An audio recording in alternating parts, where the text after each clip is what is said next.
안녕하세요. 살까 말까 고민하는 분들의 가정지킴이 쌤, 가지쌤입니다. 오늘은 살면서 어린 시절에 칭찬이 중요할까? 라는 주제를 가지고 이야기를 나눠보려고 합니다. 상담을 하다 보면 지금 현재 위치는 굉장히 좋은 쪽으로 발전을 해 있는 경우들이 상당히 많이 있습니다. 그럼에도 불구하고 늘 마음속에서 남의 눈치를 보게 되고 남이 나에게 하는 이야기에 대해서 과민하게 반응을 하게 되고 그래서 마음이 늘 편안하지 않다라고 하시는 분들이 의외로 많이 있으세요. 그런데 이야기를 하다 보니까 어린 시절에 특히 어머니로부터 또는 가족들로부터 칭찬을 받지 못했다고 이야기하는 경우들이 상당히 많이 있습니다. 그러고 보면 우리가 생각할 때에 어린 시절이고 벌써 몇십 년 지난 이야기를 뭐가 그렇게 중요하다고 지금 이야기를 하면서 그렇게 하는가? 그건 혹시 변명을 하는 건 아닌가? 지금 현재 처한 문제에 대해서 회피하고 있는 것은 아닌가? 이렇게 생각을 하게 만들 수도 있는 그러한 부분들이 되는 것입니다. 제가 상담을 하기 전에 만났던 어떤 분이 있습니다. 제가 그때는 상담에 대해서는 사실 전문적인 교육을 받지 않은 상태였고, 그러나 사람들을 많이 만나는 일을 했기 때문에 사람들이 저에게 이런저런 고민되는 이야기들을 많이 들었던 그러한 시절이 있습니다. 그런데 제가 만난 그분은 저보다 나이가 한 8살 정도 많으신 분이세요. 그리고 얼굴도 상당히 예쁘신 분이셨어요. 그래서 제가 그분한테 이야기를 했죠.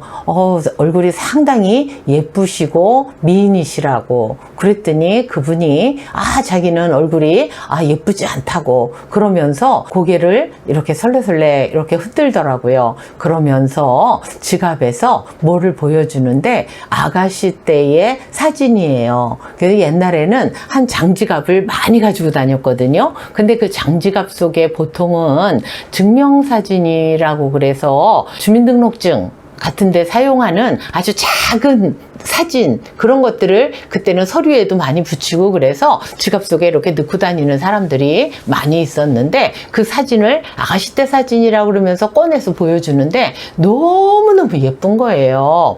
지금도 예쁘시지만 아가씨 때 정말 예뻤다고 그렇게 이야기를 해드렸는데 그분이 놀라운 이야기를 하시더라고요. 그 이야기가 어떤 이야기였냐 하면, 그분이 지금 나이로 제가 60대 중반이니까 70대 한 초중반 정도 되셨을 것 같아요. 그런데 그분이 어렸을 때에 서울에 살고 계셨고, 그 당시에 유치원을 다니고 있었고, 그 다음에 TV도 있었고 자가용도 있었대요. 아버님이 사업을 하셨다고 말씀을 하시더라고요.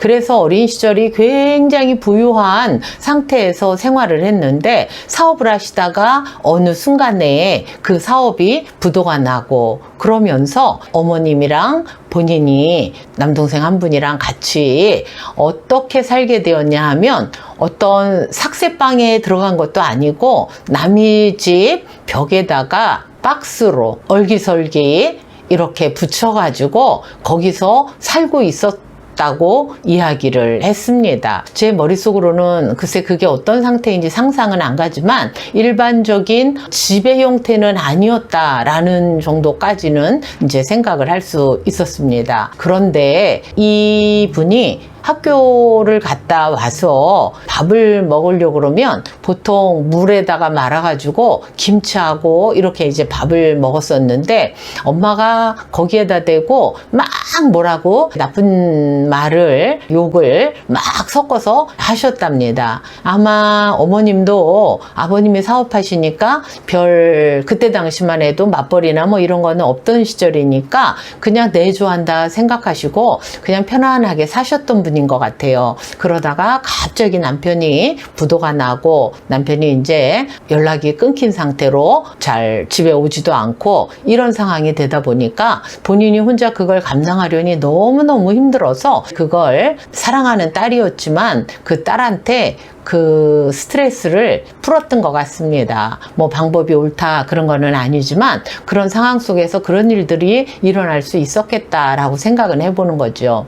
그런데 그분의 특징이 뭐냐 하면 음식을 삼킬 때에 이상하게 꿀떡 그런 소리가 나는 거예요. 그래서 다른 사람하고 좀 다르게 음식을 삼킬 때 소리가 난다 그랬더니 그 이야기를 하신 거예요. 본인이 물에다가 말아서 김치랑 해서 먹을 때 엄마가 막 안 좋은 욕을 하면 자기가 막 눈물이 나고 속에서 막 소름이 복받치고 그러는데 그렇다고 뭐라고 말대꾸를 할 수도 없고 그러다 보니까 울면서 음식을 삼키고 그래서 그때서부터 이렇게 꿀떡꿀떡 그런 소리가 났다 이렇게 얘기를 하시더라고요.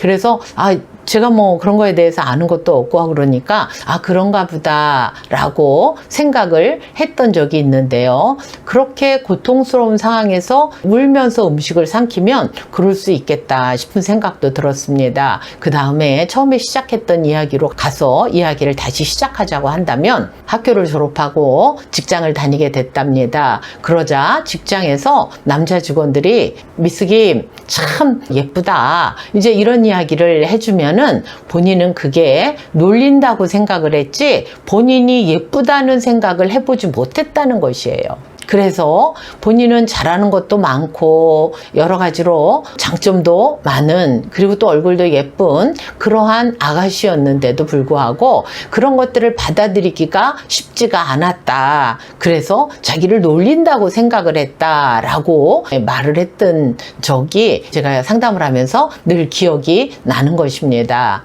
자, 이 이야기는 어떤 이야기인가 하면 사람들은 살다 보면 불우한 어린 시절을 겪기도 하는데 그때의 그 불우한 유년 시절 속에서 부모님들이 마음에 여유가 있어서 자녀들에게 칭찬을 하고 인정을 하고 그렇게 해서 키우면 좋겠지만 일반 보통 사람들이라고 할 때에 그것을 넘기가 쉽지 않은 거죠. 그래서 본인이 너무 힘들어서 살고 싶고 죽고 싶고 그러는데 자녀에게 관심을 가지고 어떻게 양육을 해야 되겠다라고 한다 그러면 그 정도 상황은 아닐 것이지요. 근데 그러한 경험이 있다고 한다면 자녀들에게 그렇게 칭찬이라든지 어떤 이런 부분들 인정해주고 하는 부분들을 거의 놓치는 경우들이 있는데 그 사람들이 점점 자라가면서 주변 사람들로부터 칭찬을 받거나 인정을 받을 때에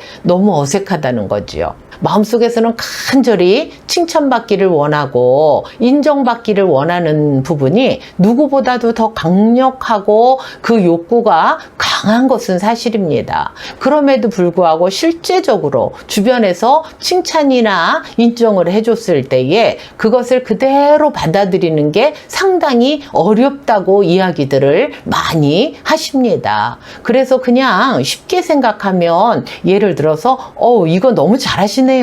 내지는 얼굴이 참 예쁘시네요. 그렇게 했을 때 예를 들어서 아니에요 막 이렇게 하고 어색해하는 것보다는 오히려 칭찬해 주셔서 감사합니다. 예쁘게 봐주셔서 감사합니다. 이러면 끝나는 건데 그 부분을 굉장히 불편하게 생각을 하면서 그 말하는 자체를 생각을 못 해봤다라고 생각하시는 분들이 의외로 많이 있으시더라라는 것입니다. 그래서 그 마음속에 사실은 두 가지 양가 감정이 다 있는 거죠. 칭찬받고 싶고 인정받고 싶은 그러한 또 하나의 마음과 또 상대가 그렇게 해줬을 때에 그러한 경험이 없기 때문에 적절하게 반응을 하면서 또 적절하게 그 사람과 관계를 맺어가는 거에 대해서 사실은 어색하고 잘 하지 못한다는 것입니다. 그래서 이러한 부분들이 결혼을 해서 부부 사이에서도 작용을 해서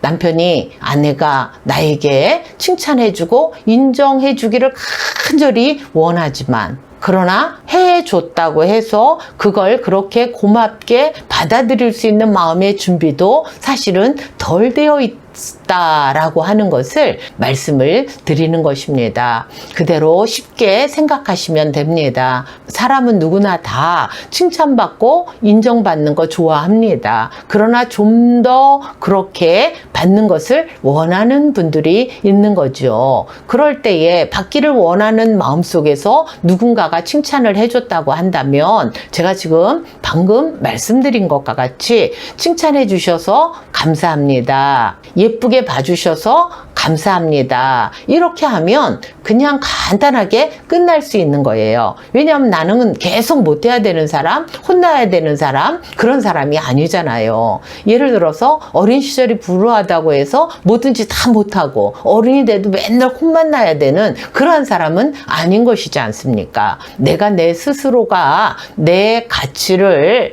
아름답게 만들어갈 필요가 분명히 있는 것입니다. 그래서 이제부터는 누군가에게도, 배우자에게도 서로 인정하고 칭찬해주는 그러한 단어를 즉각 사용을 하게 되시기를 바랍니다. 제가 상담을 하면서 느끼는 건데요.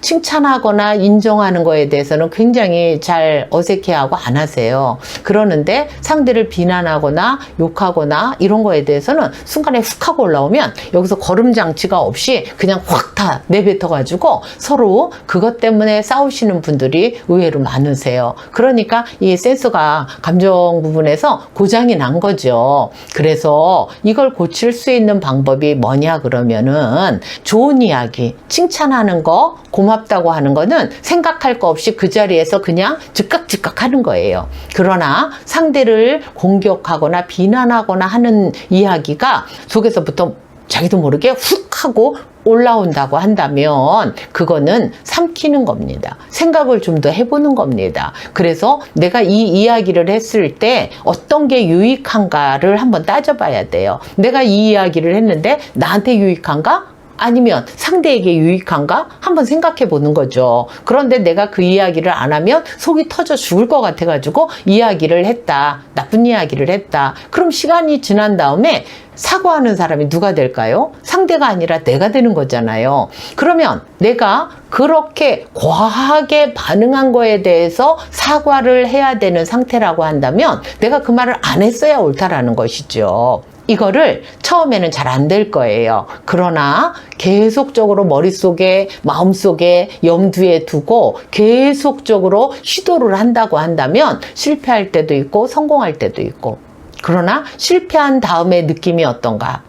내가 내 자신을 좀 관리를 한 다음에 더 좋은 말로 바꿔서 얘기했을 때 어떤 현상이 나타나는가, 상대의 반응은 어떤가, 나는 어떤가 라는 것들을 관찰을 하기 시작을 한다고 한다면 여러분은 분명히 더 좋은 것을 선택하는 그러한 삶을 살 것이라고 보는 것입니다. 그래서 오늘 해드리고자 하는 이야기는 좋은 이야기, 칭찬하는 거, 인정하는 거는 여러분들이 어린 시절에 못 받았다 하더라도 지금이라도 즉각 생각하지 말고 상대에게 칭찬을 해줌으로 말미암아 상대가 그 칭찬을 받고 안정감을 얻게 되고 자존감이 올라가게 되고 그런다고 한다면 그렇게 화내는 사람으로 살지는 않게 될 것입니다. 그래서 지금은 그렇다 하더라도 제가 가르쳐 드린 방법대로 하나하나 실천을 하다 보면 여러분들 마음속에 평안한 마음이 생기고 그러다 보면 대화를 더 좋은 쪽으로 끌어갈 수 있는 그러한 상황으로 바뀌어질 것이라 믿어서 오늘 이 방송을 이제 올려드립니다. 여러분들 가정에 찬란한 태양이 뜨는 그러한 날들이 되시기를 진심으로 바랍니다. 감사합니다.